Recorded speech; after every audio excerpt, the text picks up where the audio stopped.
Sur Mouja FM, www.moujafm.com. Journal 30 minutes. Journal 30 minutes est le premier journal édité en français et arabe destiné aux Tunisiens résidant à l'étranger. Infoline en France, fixe 01 76 50 30 40. Mobile 07 58 67 37 41.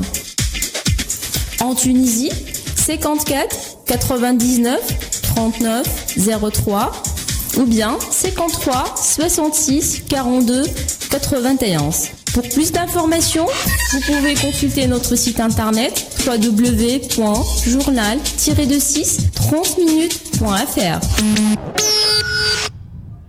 عسلامة ومرحبا بكم أصدقائي المستمعين في مباشرة في هذا اللقاء الحصري والمباشر مع سعادة سفير الاتحاد الأوروبي مفوضية الاتحاد الأوروبي بتونس السيد باتريس برغاميني. دونك مرحبا بكم الناس الكل في هذا اللقاء الحصري. أهلا وسهلا بكم مرحبا بكم monsieur l'ambassadeur. Bonjour, vous êtes les bienvenus. Merci infiniment. Je suis très heureux d'être avec vous aujourd'hui. Bonjour, Votre Excellence, donc Monsieur l'ambassadeur de l'Union européenne en Tunisie. Donc, vous êtes en visite à la région de Mednine. Pouvez-vous nous donner le but ou bien le cadre de cette visite à Mednine? Bien sûr. Le succès de la Tunisie, il est fondamental. Il est fondamental pour la Tunisie d'abord, mais il est aussi fondamental pour l'Europe. Pour l'Européen que je suis, pour tous les pays européens. Mais le succès de la Tunisie, il passe aussi par le succès du sud de la Tunisie. Emmener le sud de la Tunisie vers plus de développement économique, plus de développement intégré régional, travailler sur toutes les ressources qu'offre le sud de la Tunisie. Ça va de l'agriculture, la pêche, le tourisme, faire la démonstration que le sud de la Tunisie qui a tant donné à la Révolution, depuis la Révolution, et qui a encore plein de besoins au niveau de sa jeune population, le sud de la Tunisie, la diaspora tunisienne en Europe, elle vient essentiellement du sud, de Zarzis, de Djerba, du gouvernorat de Mednine.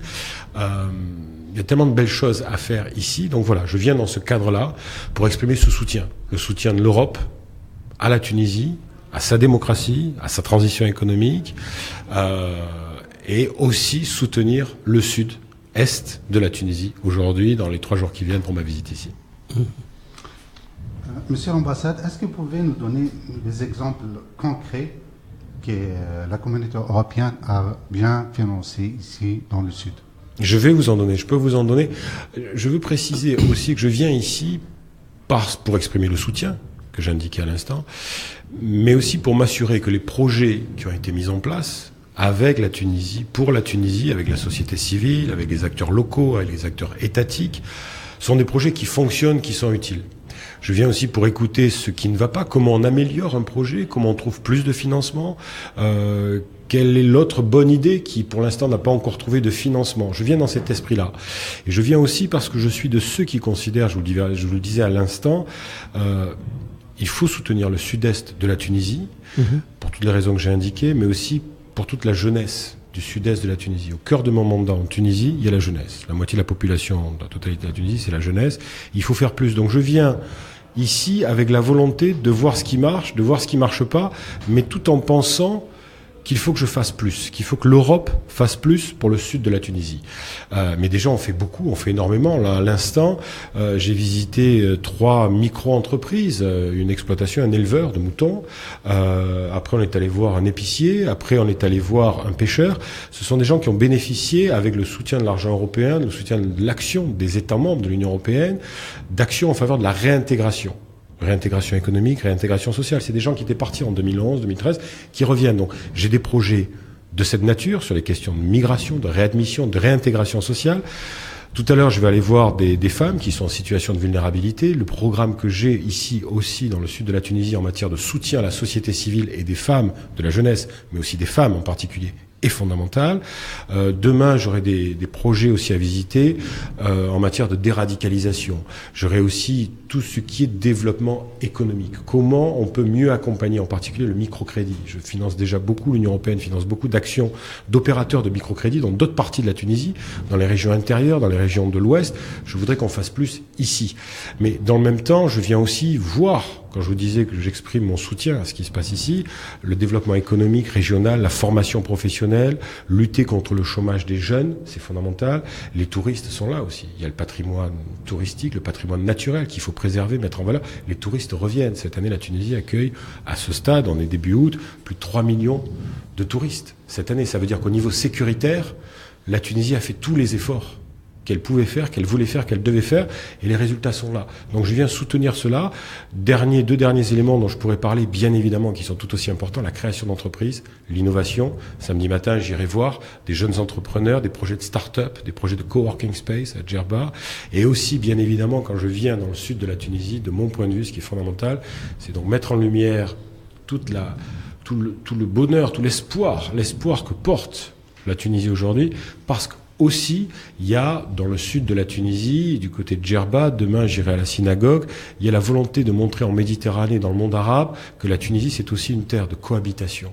Cohabitation, de culture, de tolérance, de respect de soi, des uns, des autres, quelles que soient les religions, quelles que soient les confessions. Donc c'est tout ça que mes projets, ici sur le terrain, doivent mettre en valeur. Donc, la Tunisie, monsieur l'ambassadeur, la Tunisie organise en décembre 2017 les premières élections municipales libres et démocratiques dans son histoire, qui vont marquer une tournée importante dans le processus démocratique. Or, on voit le soutien nécessaire de l'Union européenne pour cette étape historique soit courant du succès. Êtes-vous d'accord avec cet constat? Absolument. Ces élections sont fondamentales. Parce que c'est la première fois, encore une fois, que seront organisées le 17 décembre cette année. C'est une date très fortement symbolique, vous le savez mieux que moi. Premières élections locales libres dans toute la région. Ça ne s'est jamais vu. Donc encore une fois, la Tunisie fait la preuve, fait la démonstration qu'il n'y a pas de fatalité. La Tunisie ouvre la voie. La Tunisie montre aux autres qu'une expérience en cours, la démocratie, le succès de la transition démocratique, c'est possible et ça marche. Ces élections sont fondamentales, elles seront importantes parce que ça va être l'émergence d'une démocratie locale. C'est l'appropriation de la démocratie au niveau local. Et c'est fondamental parce que, encore une fois, nous disions avant, hors antenne, qu'il ne faut pas être naïf, il ne faut pas verser dans la naïveté, dans l'optimisme béat, il faut être volontariste, il faut être déterminé. Et je considère que voter, je comprends les difficultés sont énormes, on n'est pas très loin de la Libye, on sait ce qui se passe ailleurs, on sait ce qui se passe au sud du territoire tunisien, mais ces élections démocratiques portent encore une fois l'espoir, et c'est pour ça que nous allons les accompagner, comme on a accompagné toutes les élections, toutes les échéances démocratiques qu'a affronté, tous les défis démocratiques qu'a relevé la Tunisie depuis 2011, l'Union européenne a été à ses côtés. Et donc ces élections-là, on va les accompagner. J'ai reçu une lettre d'invitation de l'ISI, l'instance qui va s'occuper de l'organisation de ces élections. La campagne d'enregistrement sur les listes électorales s'achève, la campagne va commencer bientôt en septembre.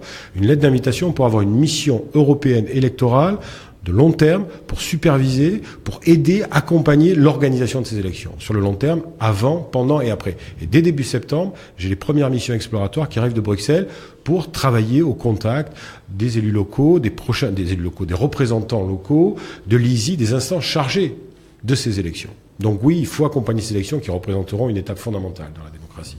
Monsieur l'ambassadeur, la démocratie reste en Tunisie fragile. Elle est encore fragile quand il y a plus de chômeurs. C'est ça. Parce que je pense qu'une bonne démocratie ne passe que par une bonne économie. Une bonne économie, c'est-à-dire moins de chômeurs, c'est-à-dire moins d'extrêmes, et de tous bords. Et c'est là que les jeunesses, et c'est surtout dans le sud, qui souffrent, et qu'il y a un manque de sécurité psychologique. Et il a besoin d'un soutien vraiment économique, et pour couper court à toute tentation d'extrémisme. Qu'est-ce que vous en pensez? Vous avez raison, naturellement. Vous avez raison, parce que je disais que la Tunisie porte l'espoir. En Méditerranée, la Tunisie démontre qu'il n'y a pas de fatalité, mais il y a d'énormes difficultés, et parmi les premiers défis, c'est le chômage des jeunes. Mais la jeunesse de Tunisie, c'est celle sur laquelle il faut mettre l'accent. Moi, sur mon mandat, sur les budgets de coopération, les budgets financiers, budgets que j'ai pour mettre à disposition de mes partenaires tunisiens, ma priorité, c'est cette jeunesse, et en particulier cette jeunesse de la formation professionnelle, à l'éducation, l'enseignement supérieur, sur des métiers traditionnels, l'artisanat de qualité, etc. Je vous disais ce matin, je visitais un jeune éleveur, puis un jeune pêcheur, puis un jeune épicier qui a 28 ans. Ça va de ça jusqu'à l'économie digitale, les start-up, etc. C'est ça qu'il faut mettre en valeur, parce que la démocratie tunisienne existe, elle est forte, elle est là, il n'y a pas de retour en arrière possible, c'est évident, mais aujourd'hui le vrai défi du moment, c'est la transition socio-économique. D'où les réformes que le gouvernement Chahed met en place. C'est compliqué, il n'y a rien qui est facile, une démocratie, ça se construit progressivement. C'est là où le défi réside principalement, et avec cette impatience d'un jeune qui est au chômage, qui au quotidien affronte l'absence d'argent, l'absence de possibilités de créer un foyer, l'absence de perspective. C'est cet espoir-là qu'il faut entretenir. Et c'est pour ça qu'il faut être volontariste et déterminé. Ok, monsieur, donc l'appui de l'Union européenne va tripler dans le prochaine année, après la réussite remarquable de PASC, le programme d'appui à la société civile.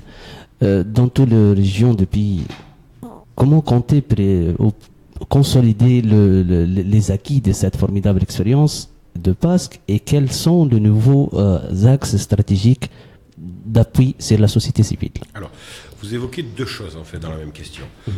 Un, lors de mon arrivée, on a considéré tout simplement que la Tunisie avait changé. L'Europe a fait énormément pour la Tunisie parce que, comme je le disais au tout début de l'interview, le succès de la Tunisie est fondamental. Pour vous, pour nous. L'Europe a fait beaucoup dans ce cadre-là. Mais l'Europe doit faire en plus encore. Et c'est pour ça que lors de mon arrivée, le jour même où j'ai remis mes lettres de créance au président de la République Béji Raïd Essebsi, j'étais en mesure d'annoncer le doublement de l'aide européenne à la Tunisie. Donc chaque année, l'Union européenne dispose avec la Tunisie de 300 millions d'euros en dons, en subventions. Ça, c'est le premier élément. Le deuxième élément, c'est que dans le cadre de cette enveloppe multipliée par 2, donc, de soutien à la Tunisie sur son économie, sur la sécurité, sur l'informatique, sur la formation professionnelle, sur l'enseignement, etc., il y a bien évidemment des actions vis-à-vis de la société civile. C'est fondamental, la révolution ne serait pas faite, n'aurait pas réussi, la démocratie tunisienne ne serait pas ce qu'elle est sans les femmes, sans les jeunes et donc sans la société civile. On a un programme d'appui, le fameux PASC, programme d'appui à la société civile. Les expériences menées depuis 2012, puis 2014 se sont montrées très concluantes. On va faire plus. On a conclu, on a fini il y a à peu près 2 mois au début de Ramadan le PASC épisode 2, je dirais, et j'étais en mesure d'annoncer qu'on allait multiplier par 3 l'enveloppe des prochains programmes d'appui sur la société civile. Et là encore, la jeunesse. La jeunesse, ce sera l'axe fondamental. Ici, dans le sud-est, mais aussi dans les régions intérieures, aussi dans le nord, sur la frontière algérienne, il y a ça, les femmes. Les femmes, c'est fondamental. Après, quand je vais vous quitter, je vais voir une association de femmes en situation de vulnérabilité. L'Assemblée des représentants du peuple, la semaine dernière, a de nouveau marqué l'histoire. Elle a voté une loi unique dans la région pour la protection des femmes. Là aussi, c'est la société civile, c'est ça. Et puis, bien évidemment, il y a tout le côté vibrant de la scène culturelle, la scène artistique tunisienne. Moi, ça me frappe, ça aussi. Depuis 10 mois que je suis revenu en Tunisie, c'est mon 2e séjour en Tunisie, tous les événements culturels, tous les festivals pour la jeunesse, toutes les galeries qui ouvrent en matière de street art. Demain, je vais aller revoir Djerbaoud. C'est unique en Méditerranée. Djerbaoud, c'est une perle. Donc voilà, la société civile, ça va de droits de l'homme, femmes, enfance, jeunesse, action culturelle, le plus large spectre possible d'opérations parce que, justement, on a décidé de multiplier par 2 le budget global européen et par 3 notre programme à l'intérieur de cette enveloppe pour la société civile. Parlons-en de la société civile, parce que, autant que résident à l'étranger, je travaille beaucoup avec la société civile de Tunisiens en France, on vous reproche que vous avez oublié un peu la société civile tunisienne à l'étranger. Et ils sont bien ancrés dans la région, ils savent très très bien les problèmes de la région. En plus, ils savent les problèmes des Tunisiens qui sont dans une situation difficile et régulière en France. Et ils sont à cheval sur le dos des problèmes et ils ont le sentiment qu'ils sont un peu laissés de côté, qu'ils ne sont pas impliqués avec la communauté européenne pour le développement des régions. Écoutez, je suis pas loin de partager votre constat. Je vous disais tout à l'heure que la diaspora tunisienne, vivant à l'étranger, est une source formidable de rayonnement, de modèle, d'inspiration. Et peut-être peut-être qu'il n'a pas été assez fait pour maintenir le lien entre la diaspora et le pays. Si vous regardez la France, l'Allemagne, la Belgique, l'Italie, ça fait plus de 1,3 million de Tunisiens qui vivent à l'étranger. C'est une vraie ressource, c'est une vraie richesse pour la Tunisie, à l'intérieur, mais aussi pour la Tunisie hors des frontières de la Tunisie. Le gouvernement tunisien a adopté la semaine dernière une nouvelle stratégie nationale. Vous me demandiez tout à l'heure le type de programme, de projet que je finance en matière de société civile. Je suis aussi sur des projets de réintégration sociale. Il y a des Tunisiens qui sont partis, qui sont restés à l'étranger. Comment on s'assure qu'un jeune ingénieur qui s'est marié à l'étranger, qui veut rester à l'étranger, mais qui revient ici en vacances ou pour revoir la famille, peut apporter son soutien à l'appareil économique tunisien, au développement de la région, à l'université dans laquelle il a commencé à travailler, à la ville dans laquelle il a grandi, etc. Ça, c'est un premier aspect. De notre côté, les Tunisiens de l'étranger qui ne sont pas heureux de l'expérience qu'ils ont vécue à l'étranger, qui veulent revenir. Comment on soutient leur réintégration sociale et professionnelle? Ça, c'est des projets qu'on met en place. Ce matin, les 3 jeunes entrepreneurs que j'ai visités, c'est des gens qui sont partis en France en 2011, qui sont restés plus d'1 an, plus de 2 ans, et qui n'ont pas trouvé le bonheur, et qui ont préféré revenir à Zarzis, Tel Zarzis, et on les a aidés à créer leur propre entreprise. Il y avait des fonds propres, il y avait des fonds personnels. Ils m'ont fait part des difficultés qu'ils rencontraient. L'extension de l'élevage, par exemple, il faut plus de microcrédits. Vous voyez, donc, oui, la diaspora est une vraie richesse. Oui, on doit vraiment miser sur elle, capitaliser sur elle. On n'a peut-être pas fait assez, on fait plus aujourd'hui et on devrait faire plus. C'est pour ça, encore une fois, je me répète. Par exemple, j'ai découvert en revenant à Zarzis, la dernière fois que j'étais venu à Zarzis dans d'autres villes, d'autres fonctions, c'était il y a 6 ans, je pensais que depuis la Révolution, c'était développer le microcrédit. Là, je suis avec le président de la DCU, une association qui est très active, qui fait plein de choses merveilleuses ici. Il m'a dit que seulement son association fait du microcrédit pour soutenir ces jeunes entrepreneurs.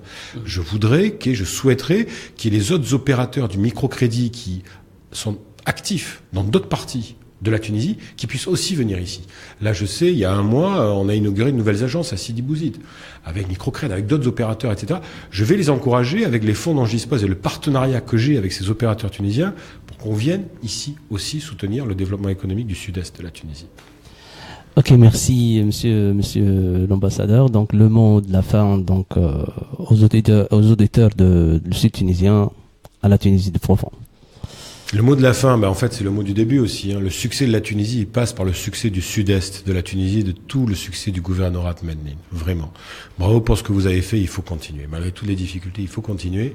Et ça va marcher, c'est ce que je souhaite de tout mon cœur pour la Tunisie et pour Zarzis aussi. Merci beaucoup. Merci à vous, merci. شكرا للجميع. شكرا صديقي فتحي في المباشر معنا في من جديد طبعا 30 minutes. ميرسي مسيو الامباسادور. دونك تحية لكم أصدقاء المستمعين، إن شاء الله في متابعة إخبارية لاحقة. C'est bon?